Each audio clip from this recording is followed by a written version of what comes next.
casa. Y les diré, jóvenes, no hay nada que más me moleste que vengan a mi casa a pedir ayuda, cuando todo el año no han hecho el intento de estudiar, de poner de su parte. Realmente el año pasado yo creo que ha sido uno de los peores años que he tenido, donde la gente no quería estudiar. Hasta el día de hoy, en la mesa, les pregunto cosas elementales. ¿Qué es un medicamento? ¿Qué es un principio activo? Y que no puedan responder qué es un principio activo, qué es un medicamento, realmente está mal. Porque ustedes se van al internado, van a ir a una industria farmacéutica. Imagínense, llegue a la industria farmacéutica, ¿qué es un medicamento? ¿Qué es un principio activo? ¿Para qué sirven las sustancias auxiliares? Y con seguridad que esto, ustedes lo han visto en tecnología farmacéutica, porque no entran de cero a control de calidad, llevan lo que es desde la química analítica cuantitativa, donde ustedes van a ver cuando entremos a determinación cuantitativa, qué es la metrología, cuántos métodos volumétricos existe, qué son los métodos cromatográficos. Yo ya no entro en detalle a ver las lámparas, no entro en detalle a ver del espectrofotómetro los monocromadores, no, entro a la aplicación. Pero ustedes ya saben qué es un método espectrofotométrico, qué es un método cromatográfico, cuántos métodos volumétricos hay, qué son las volumetrías redox. Entonces no entran de cero porque eso lo han visto en la química analítica. En la farmacología hablan de los medicamentos, hablan de los principios activos. Entonces, cuando nosotros entremos a ver, por decirles, un beta-lactámico, ¿cuál es la característica de los beta-lactámicos? ¿Qué medicamentos forman parte de estos beta-lactámicos o de las quinolonas? Ya han visto en la parte de farmacología. Y cuando hablemos de principio activo, de sustancias auxiliares, ustedes han visto en tecnología farmacéutica. Entonces no entran de cero. En quinto año son materias de especialidad. Y al ser materias de especialidad, requieren el soporte de todas las materias que han ido viendo durante el transcurso de la carrera. Por eso que ninguna materia de quinto año es difícil, pero sí requiere compromiso, requiere que ustedes estudien un poco. Hoy avanzamos un tema, tienen el texto, vayan al texto, lean. La siguiente clase, cuando empecemos, si alguno tiene una duda, pregunte. Nadie se va a reír, nadie les va a llamar la atención, nadie les va a gritar, porque los docentes estamos para eso, para realizar ese acompañamiento de ustedes. Muchas veces les pregunto en la clase, no quieren responder de susto, yo no les riño. Y eso les digo en la parte práctica, se han equivocado, desechen la muestra, vuelvan a preparar, porque cada uno procesa de manera individual. Pero muchas veces no lo hacen. Quieren trabajar con la amiguita, quieren trabajar con el compañero o quieren irse conjuntamente a su amiga. Y no es así. Muchas veces hay errores, hay que volver a hacer. No tenemos material para los 20 en la práctica, pero hacen individual. Entonces uno tiene que esperar que el otro procese. ¿Pero qué están haciendo? Están copiando el resultado del compañero para irse juntos.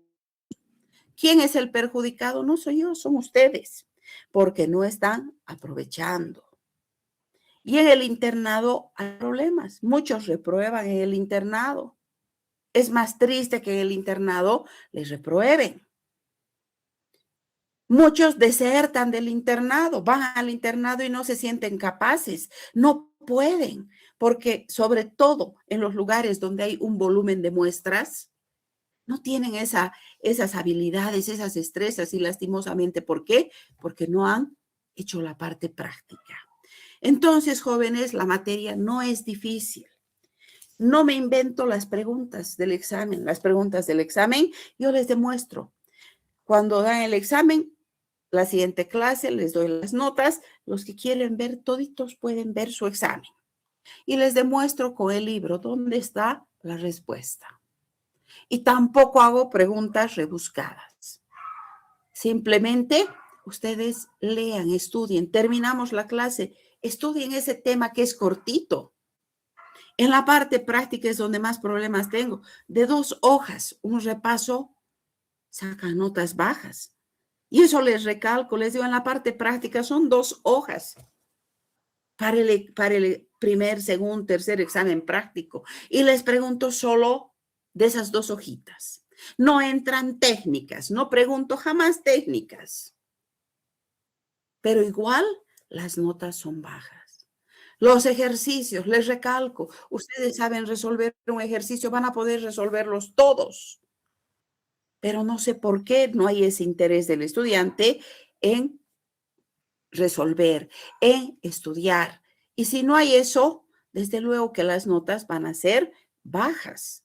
Hemos visto con asombro el año pasado, no estudian, pero son hábiles para copiar. Hacen grupos de WhatsApp, sacan foto al examen, ponen a la inteligencia artificial. ¿A cuántos hemos quitado celulares? Otros con el celular, les hemos quitado el celular y ni se han dado la molestia ese momento de apagarlo el celular. Una persona les estaba dictando a todo un grupo. Entonces, por eso son los aplazos, porque no estudian, se van a lo fácil. Y ya todos los docentes sabemos que utilizan los grupos de WhatsApp que crean. Y no crean, hay también compañeros que los delatan, vienen antes del examen. La fulana con tal grupo va a ser así. Entonces, si entramos también preparados. Y de ahí las malas notas. Entonces, jóvenes, pongan de su parte, pregunten sin miedo. Vamos a vernos tanto en la teoría como en la parte práctica. La teoría, en lo que es la parte teórica misma, vamos a hacer virtual, pero van a haber clases que las vamos a hacer presencial y yo les voy a avisar, porque cuando tengamos que hacer cálculos en determinación cuantitativa, yo prefiero estar en la pizarra y explicarles.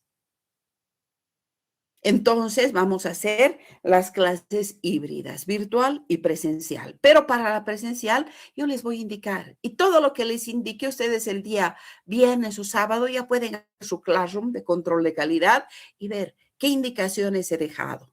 Siempre para la clase teórica, yo dejo las diapositivas entre el día viernes y el día sábado. De manera que ustedes para la clase de lunes tengan sus diapositivas a la mano. Y como les he dicho, el texto ya con doña Nati. En el texto, cada tema tiene un cuestionario, diferente al del año pasado. Entonces, ustedes van a ir resolviendo. Terminamos este primer tema.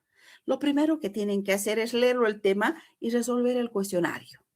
Yo, al azar, voy a ir revisando el día sábado en el Classroom, además de tener las diapositivas del tema siguiente, va a haber una lista de estudiantes que en sus grupos prácticos deben llevar su texto de teoría para que se los revise.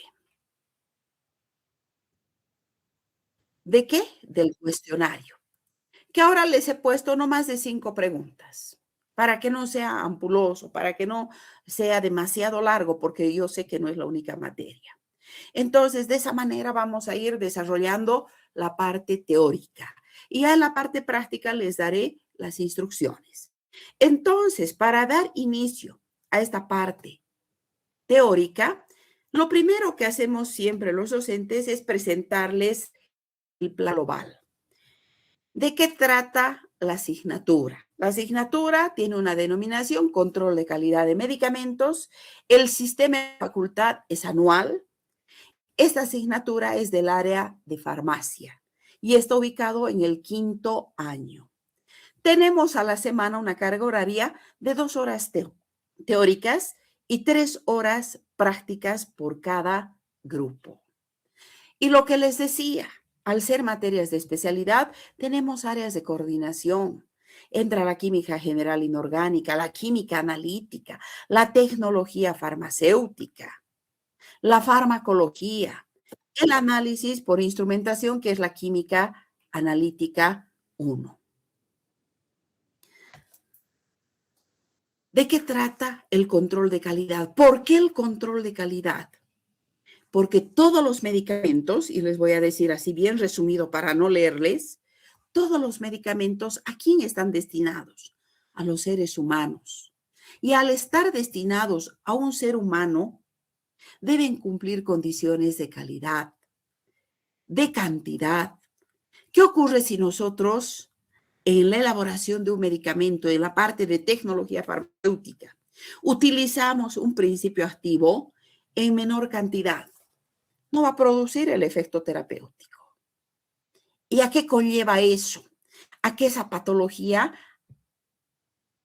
acreciente y la persona no encuentre la solución a su problema. ¿Qué ocurre si colocamos el principio activo en mayor cantidad? Puede dar lugar a problemas de toxicidad. Por eso es que la calidad es muy importante. Cuando hablamos del control de calidad, nos referimos justamente a ese control cuali y cuantitativo. Cuantitativo en cantidad y cualitativo en calidad, que la materia prima, tanto principio activo como sustancias auxiliares, cumplan los requisitos de calidad, de manera que el medicamento que llega al paciente sea eficaz, sea eficiente y sea inocuo, no produzca ningún daño. Entonces, de esa manera, nosotros vamos a poder ofrecer medicamentos nobles, ofrecer medicamentos seguros. Y ese profesional bioquímico farmacéutico va a poder integrarse a todos los equipos multidisciplinarios en el área farmacéutica. ¿Cuáles son los objetivos generales? Poder realizar el control de calidad de cualquier principio activo o cualquier sustancia auxiliar, tanto en un medicamento que es considerado monofármaco o polifármaco. Monofármaco cuando tiene un solo principio activo y polifármaco cuando son varios principios activos. Y para eso tendremos que aplicar todos los conocimientos adquiridos en el transcurso de la carrera. ¿Qué metodología vamos a utilizar? Una exposición dialogada. ¿Por qué? Porque ustedes tienen que participar. Yo les voy a enviar para eso sus diapositivas al Classroom para que no estén anotando todo lo que hablo. Va a haber los cuestionarios que tengamos que resolver y además algunos ejercicios que van a permitir integrar. De la evaluación ustedes conocen una evaluación diagnóstica, una evaluación formativa y sumativa, donde los 3 parciales valen el 50% de la nota, el examen final el 25% y la parte práctica el 25%. Y ahí tenemos los contenidos. Al ser una materia de especialidad, no es una materia ampulosa, no hay 20, 30 temas. Los contenidos son bastante limitados. Son los contenidos que vamos a ir viendo y ahí tenemos una bibliografía. Esta bibliografía yo les voy a poner en la plataforma para que ustedes, si algún momento quieren complementar sus conocimientos, puedan recurrir a esta bibliografía. No sé si de todo lo que he hablado tienen alguna pregunta, tienen alguna duda, tienen alguna sugerencia, les escucho, jóvenes.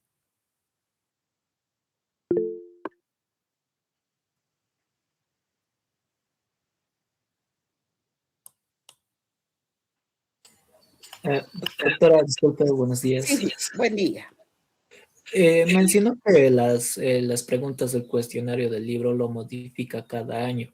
Sí, Eh, para adquirir para esta gestión ya está actualizado el texto, o sea, ya lo podemos adquirir.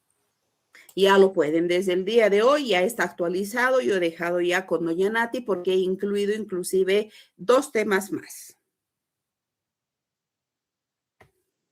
Ya está bien, doctora, gracias.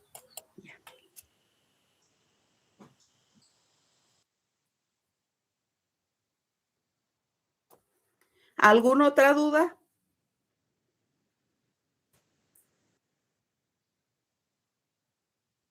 Muy bien, si no hay dudas, entonces empezaríamos con el primer tema, que es el análisis farmacéutico.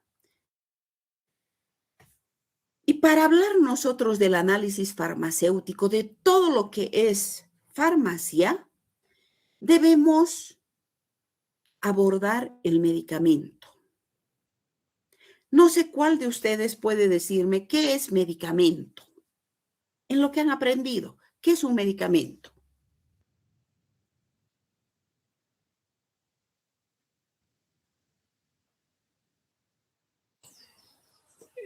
¿Podría ser una sustancia química que tiene una acción terapéutica y un principio Ya, activo?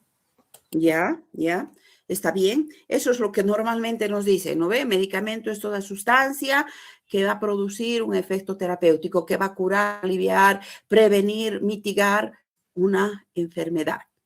Ese es el concepto clásico de medicamento. Sin embargo, ahora vamos a ver que el medicamento, que hoy lo tenemos en la oficina de farmacia, además de prevenir, aliviar, curar una enfermedad, debe reunir ciertas características. Por eso que los medicamentos hoy en día son un aspecto muy importante dentro de lo que es la política nacional de salud pública. Es decir, que a nivel de gobierno hay un ministerio de salud. ¿Qué es lo que hace este ministerio de salud? ¿Qué es lo que hace el Estado? Procurar que la población disponga de medicamentos, no solamente en cantidad, también en calidad. Es decir, que llegue al consumidor, al paciente, en condiciones óptimas de eficiencia y además cumpliendo algunas especificaciones que nos da la farmacopea, que son la identidad, efectividad, potencia, pureza e inocuidad. Para nosotros, el control de calidad de medicamentos, vamos a tener en la parte práctica un documento base, la farmacopea. Y gracias a la farmacopea, nosotros vamos a verificar la identidad. Si ese principio activo es el que corresponde, vamos a ver su efectividad, vamos a ver la fuerza con la que actúa, que es la potencia, vamos a ver la pureza y la inocuidad, porque para que sea utilizado un principio activo en la formulación de un medicamento, debe tener una pureza que garantice justamente esta inocuidad. Porque si tiene más sustancias extrañas que pureza, con seguridad que no va a ser inocuo, que va a causar daños, que no va a producir el efecto terapéutico. Pero además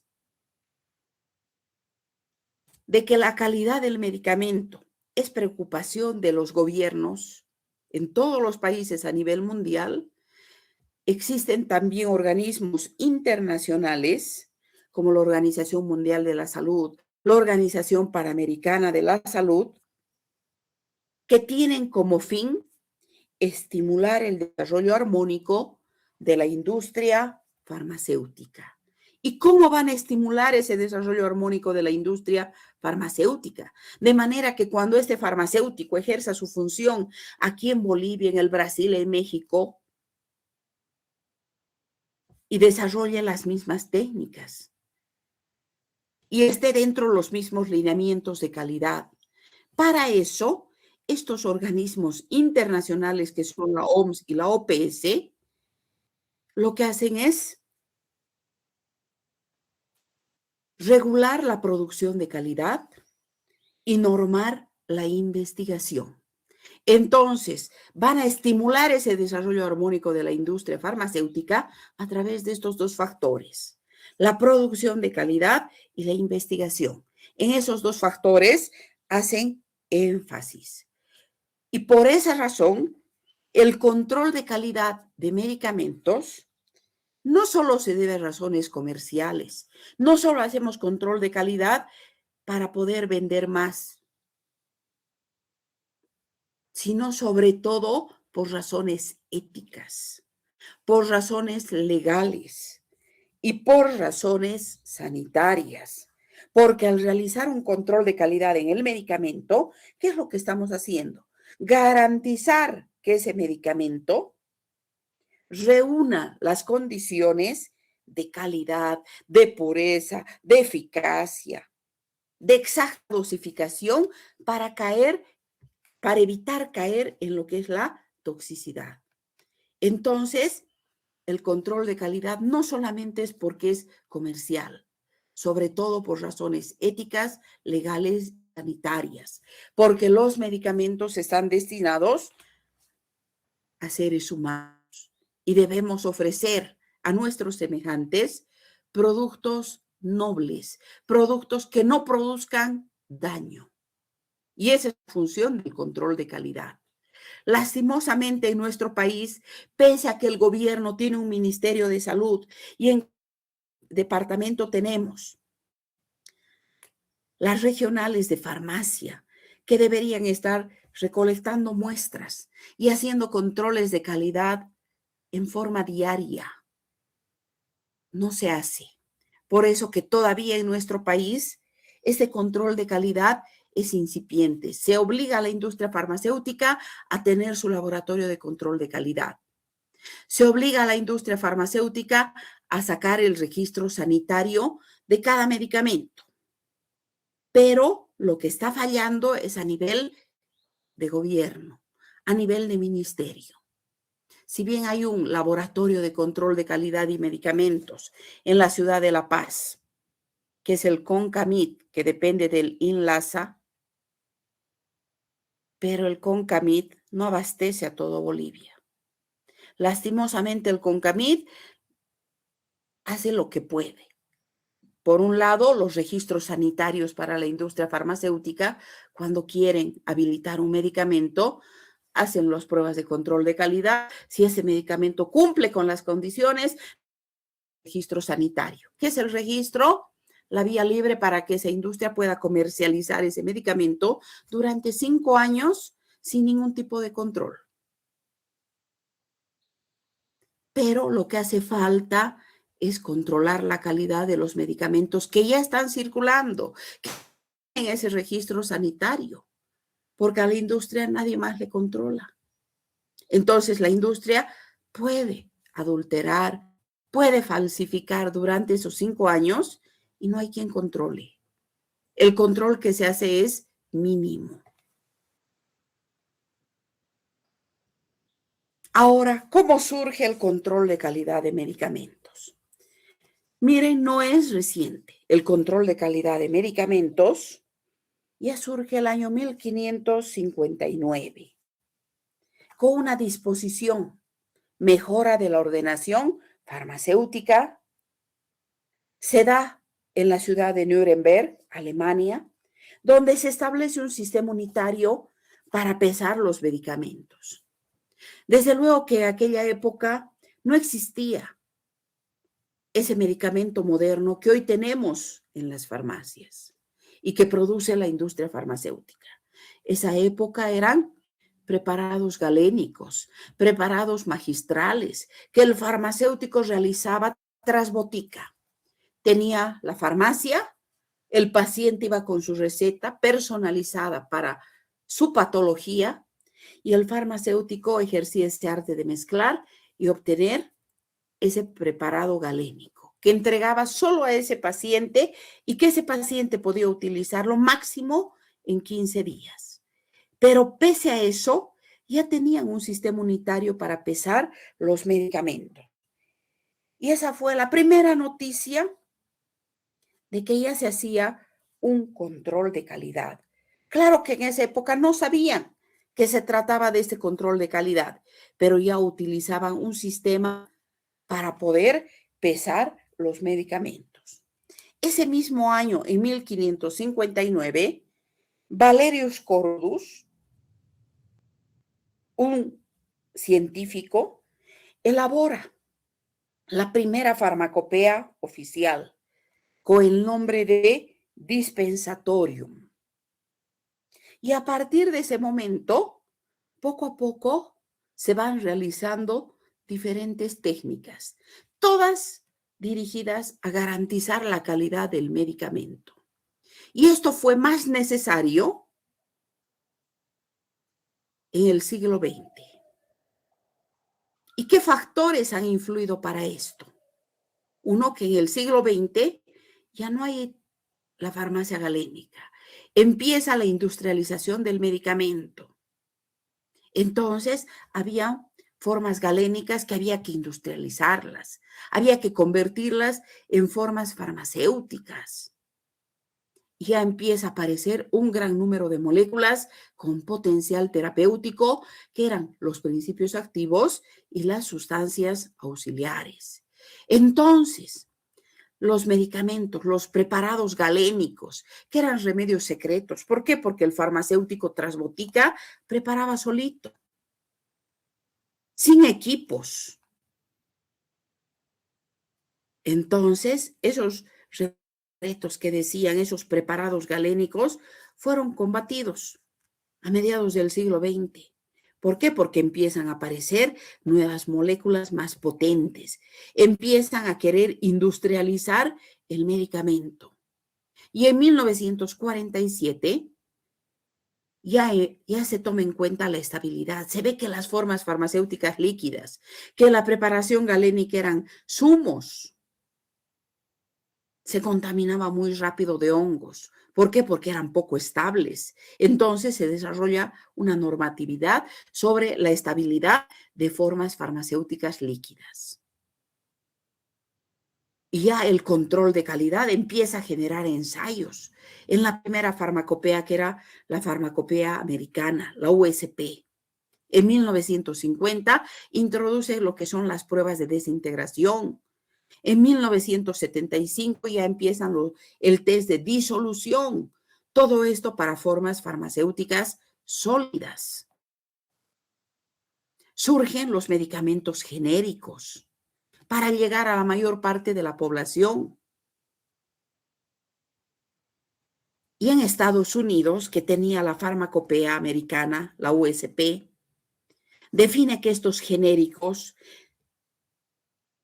que van a ser accesibles a la mayor parte de la población, deben demostrar equivalencia terapéutica. E inmediatamente introduce en su farmacopea las pruebas de bioequivalencia. Y a partir de ese momento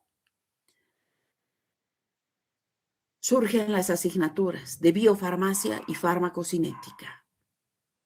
Y ya en la década de los 70 se empieza a demostrar el efecto de ¿qué?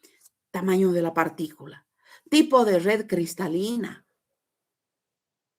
grado de solatación. Ya en los principios activos se empieza a hacer estudios más profundos que contribuyen a este control de calidad. Y el año 1973 ya se introduce las buenas prácticas de manufactura. En 1988 ya empiezan las técnicas de evaluación in vivo, in vitro. Y de esa manera se va desarrollando el control de calidad. Con todos esos avances, ¿qué se ha demostrado? Que la calidad es una propiedad del medicamento. Y al ser una propiedad del medicamento, como farmacéuticos estamos obligados a garantizar lo que indica la farmacopea: la pureza, la identidad, la efectividad, la potencia y la seguridad. Y ya se empiezan a realizar estudios de biodisponibilidad que nos permite demostrar la eficiencia de un producto. Los estudios de estabilidad garantizan la conservación de estas propiedades en el tiempo, porque gracias a los estudios de estabilidad, hoy en los medicamentos tenemos las fechas de expiración. Cuando va a comprar un medicamento, lo primero que les muestra en la farmacia, la fecha de expiración. ¿Qué es la fecha de expiración? La vida útil de ese medicamento. ¿Hasta cuándo va a ser útil ese medicamento? Si mi medicamento dice septiembre 2026, ¿qué me está indicando? Que en septiembre del 2026 pasa septiembre y pierde su vida útil. que ese farmacéutico no garantiza el efecto terapéutico, no garantiza la inocuidad de ese medicamento. Entonces, el siglo XX ha sido determinante porque ha permitido ver la evolución que ha sufrido la farmacia como institución de servicio público, el medicamento como un recurso terapéutico y el farmacéutico como profesional especializado en este campo del medicamento. Y estos avances han influido en la estructura de ese complejo farmacia, medicamento, farmacéutico, que hoy difieren de la antigua estructura. Por eso les decía, cuando uno define medicamento, toda sustancia que sirve para prevenir, aliviar, curar o mitigar una enfermedad, hoy ha cambiado.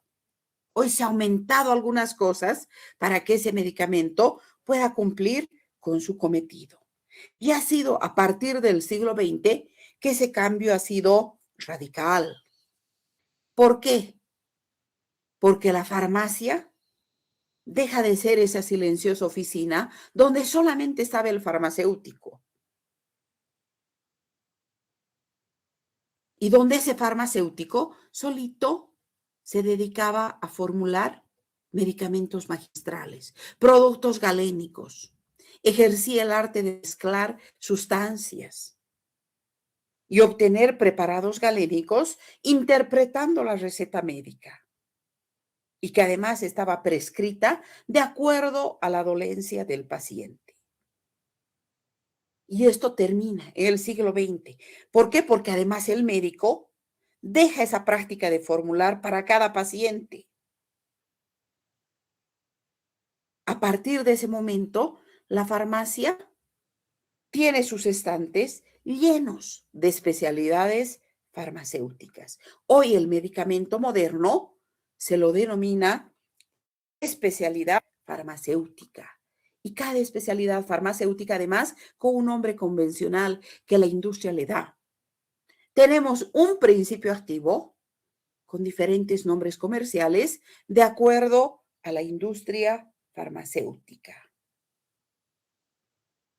Se han producido cambios en el medicamento. El medicamento pasa de preparación personal a elaboración industrial. Entonces, ya no es el farmacéutico solito que elabora las especialidades farmacéuticas, ya lo hace una industria farmacéutica. Y en la industria no está solito el farmacéutico. Tiene biotecnólogos, tiene ingenieros industriales, hay personal técnico que ayuda en este proceso de obtención de la especialidad farmacéutica. Y además el medicamento pasa de preparación a partir de fuentes naturales a síntesis orgánica, porque cuando se hacía la formulación para los preparados galénicos, se requería el principio activo en pequeñas cantidades. Y ese principio activo, ¿de dónde se obtenía? Se obtenía de la naturaleza. Pero hoy en día, especialidad farmacéutica requiere el principio activo en grandes cantidades, porque la industria ya no produce 10 jarabes, la industria farmacéutica ya no produce 50 cápsulas. En la industria, un lote es arriba de 1,000 unidades. Y para tener 1,000 unidades, 10,000, 100,000, dependiendo de la industria farmacéutica, necesitamos principio activo, sustancias auxiliares en grandes cantidades. Y para eso se ha tenido que recurrir a la elaboración de toda esta materia prima por síntesis orgánica. Y así como han habido cambios en el medicamento, también se han producido cambios en la farmacia, que pasan de un conjunto de preparados y drogas galénicas a un stock de especialidades farmacéuticas. Entonces, cambios en el farmacéutico. Ya no es solito el farmacéutico, pasa a formar parte de un equipo técnico industrial en la industria farmacéutica. Y todo esto se ha producido en el siglo XX, motivado por las dos grandes guerras mundiales. En las grandes guerras mundiales, sobre todo en la Segunda Guerra Mundial, ha habido tanto herido, tanto enfermo, que estos preparados galénicos no abastecían. Y ahí empieza la industrialización del medicamento. Ahí empiezan a formarse poderosas industrias farmacéuticas, porque se ve que había heridos, había enfermos y el preparado galénico no abastecía. No abastecía la cantidad de principio activo. Entonces, ese fue el motivo por el que empieza la industria farmacéutica con fuerza a elaborar medicamentos en cantidades. Sin embargo, en ese momento había falta de controles en el desarrollo de nuevos productos.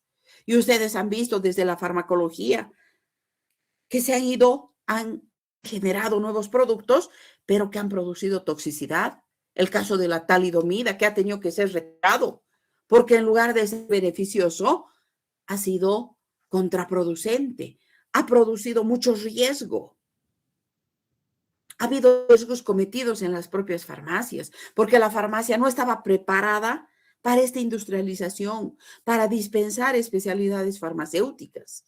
Y ha habido riesgos por los consumidores, porque ya estas especialidades farmacéuticas, estas nuevas moléculas, conllevan un riesgo, la elevada potencia, y al ser potentes, también conllevan el riesgo de la toxicidad.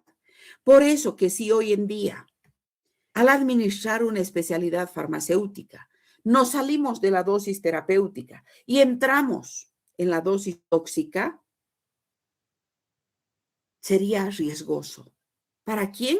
Para el farmacéutico. Aquí no está el médico, aquí no está el ingeniero industrial, no está el biotecnólogo. El único responsable del medicamento es el farmacéutico.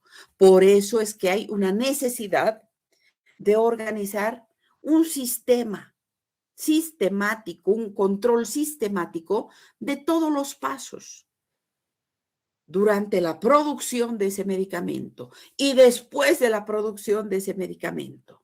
Y para ello, la Organización Mundial de la Salud dota a todo el mundo de la Farmacopea Internacional, que sale con el nombre de Inspección de la Calidad de las Preparaciones Farmacéuticas. Pero este documento, Inspección de la Calidad de las Preparaciones Farmacéuticas, es la primera farmacopea internacional que la Organización Mundial de la Salud dota a toda la industria farmacéutica de todos los países del mundo para uniformar los procedimientos de control de calidad, tanto por los fabricantes, por la industria farmacéutica, por las instituciones estatales que deben vigilar y regular el uso de este documento. Por eso que no solamente los gobiernos, sino también la OMS, la OPS, tienen ese criterio de uniformar el control de calidad, que todos los países realicen las mismas técnicas. De manera que ese control de calidad no solamente se deba a razones comerciales, sino sobre todo éticas, legales, sanitarias, de manera que podamos ofrecer a los pacientes medicamentos de alta calidad, de exacta dosificación y además inocuos. Entonces, ¿cómo definimos hoy el medicamento moderno? La especialidad farmacéutica que tenemos en las farmacias. ¿Qué es un medicamento moderno? Es toda sustancia, pero que tiene una fórmula declarada. Cuando usted comprar, por ejemplo, una aspirina en el envase primario y el envase secundario, va a tener la fórmula declarada. Ácido acetil salicílico, Va a tener una acción terapéutica comprobada, analgésico, antiinflamatorio, antipirético. Va a tener una forma farmacéutica estable. Ustedes van a ir a comprar en comprimidos. ¿Y por qué está en comprimidos? Porque es una forma farmacéutica estable, que ha sido probado, que ha sido controlado en su calidad. O envasado uniforme. ¿Y a qué se refiere el envasado uniforme? Esos comprimidos van a decir 500 miligramos de principio activo de ácido acetil salicílico. Entonces, cuando se realice el control de calidad, uno va a poder tomar un comprimido de un extremo, otro comprimido de otro extremo, y si hacemos el control de calidad, cualquiera de esos debe tener los 500 miligramos que indica la etiqueta. Y además, un nombre convencional que le da la industria farmacéutica. Con este nombre convencional, ese medicamento sale al comercio. Y si cumple estos 5 requisitos, la fórmula declarada, la acción terapéutica comprobada, la forma farmacéutica estable, que esté envasado uniformemente y tenga ese nombre convencional, ¿para qué va a servir esa especialidad farmacéutica? Para prevenir, aliviar, curar o mitigar una enfermedad. Entonces, y a ese concepto clásico hemos adicionado algunos requisitos para que hoy sea denominado ese medicamento especialidad farmacéutica. Y esta especialidad farmacéutica, desde luego, que no puede prepararse en la farmacia. Y su expendio está sujeto a ese registro sanitario que les he hablado, que es la autorización del Ministerio de Salud.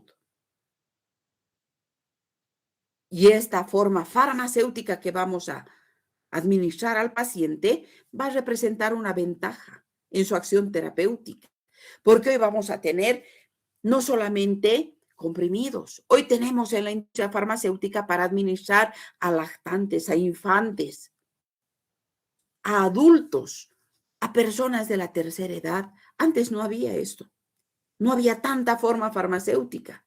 Antes al niño teníamos que darle los comprimidos pulverizando, disolviendo con un jugo. Tenían mal sabor algunos principios activos. Entonces, por eso representa una ventaja en su acción terapéutica, porque tenemos infinidad de formas farmacéuticas. Tenemos formas para administrar, no solamente forma oral. Entonces, esa es la especialidad farmacéutica que hoy tenemos en la industria farmacéutica. Y esta especialidad farmacéutica, como ya es sometida al control de calidad, reúne atributos de eficacia, eficiencia, estabilidad, uniformidad y una forma farmacéutica ventajosa. Y en esta especialidad farmacéutica, todos estos atributos nosotros vamos a tener que demostrar a través de técnicas que nos da la farmacopea para que sean aptas para consumo. Cuando hablamos de atributos, eficacia, eficiencia, ¿habrá diferencia? ¿Qué es eficaz? ¿Qué es eficiente? ¿Qué puede decirme?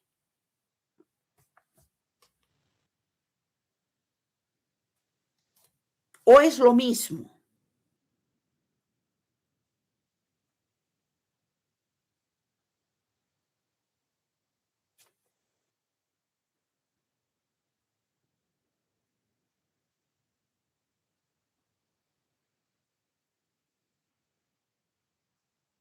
¿Qué es la eficacia y la eficiencia?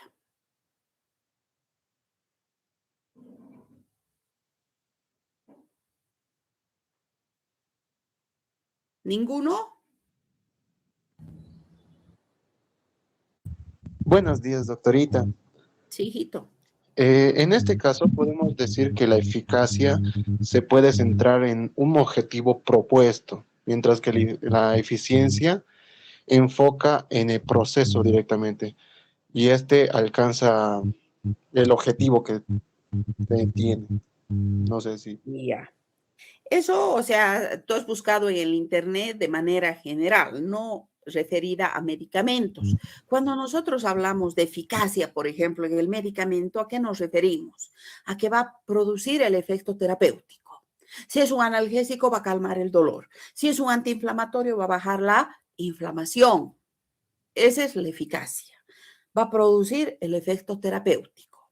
Pero cuando hablamos de eficiencia, nos referimos a que va a producir ese efecto terapéutico en el menor tiempo posible. Entonces, esa es la diferencia. Eficacia produce el efecto terapéutico. Eficiencia cuando produce el efecto terapéutico en el menor tiempo posible. Entonces, si yo tengo un paciente y quiero eficiencia en la acción terapéutica, tendré que recurrir a una forma de administración que llegue directamente al torrente sanguíneo. En ese caso, en lugar de administrar un medicamento por vía oral, voy a administrar por vía parenteral. Esa es la diferencia. Eficaz produce la acción terapéutica. Eficiente en el menor tiempo posible. Relación efecto-tiempo. Esa es la diferencia que como farmacéuticos debemos conocer.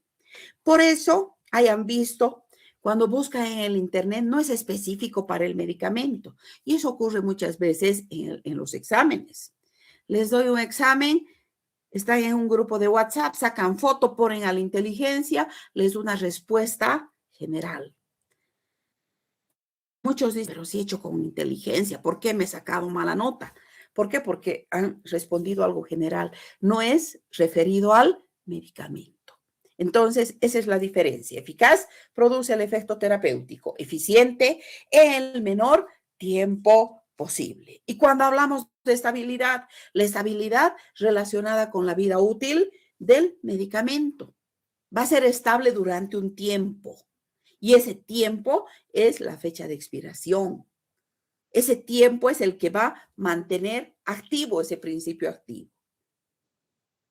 La uniformidad con la cantidad de principio activo. Cuando hacemos el control de calidad, un lote, 10,000 comprimidos. El control de calidad no lo hacemos de los 10,000 comprimidos, tomamos una muestra representativa, al azar. Y en esa muestra representativa, los resultados los extrapolamos a todo el lote. Está garantizando que todo el lote va a tener esa cantidad de principio activo.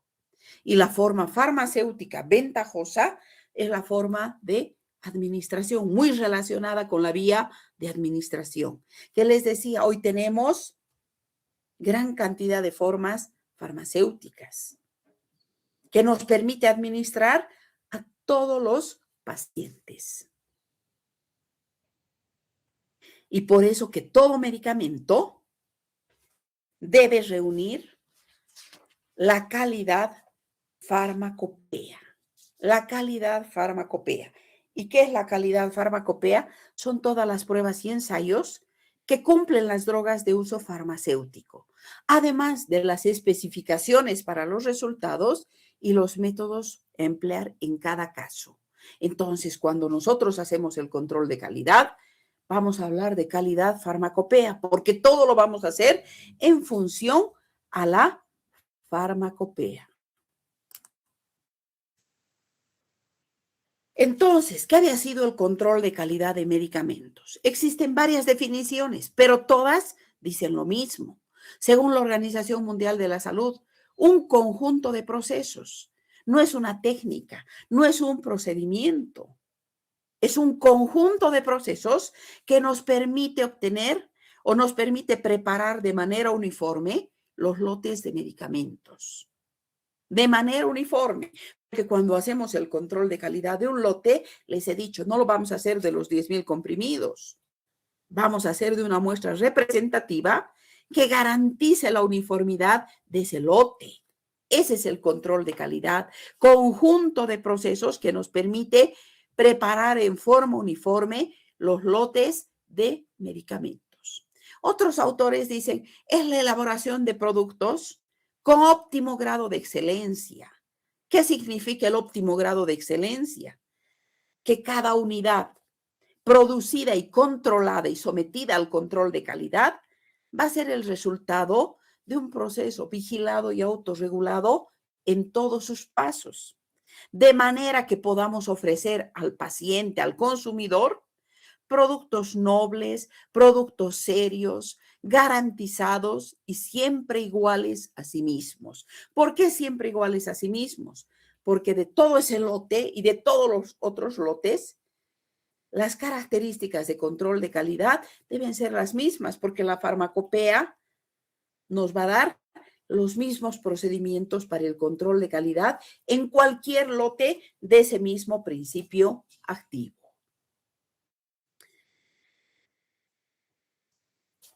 Hoy no vamos a terminar la clase porque yo a las 9 ya debería estar en la facultad, tengo que tomar mesa de examen.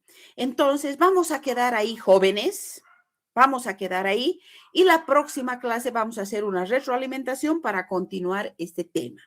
Como ya van a tener el texto, vayan leyendo para que podamos un poco interactuar. ¿Alguna pregunta? ¿Alguna duda?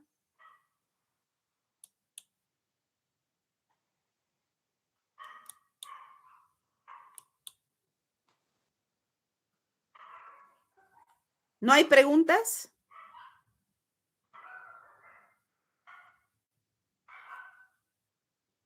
Ya, entonces quedaremos ahí. Yo les agradezco, jóvenes, su atención y que tengan un lindo día. Gracias, hasta luego. Hasta luego, doctora. Hasta luego, doctora. Muchas gracias. Hasta luego, Alejandro. Hasta luego.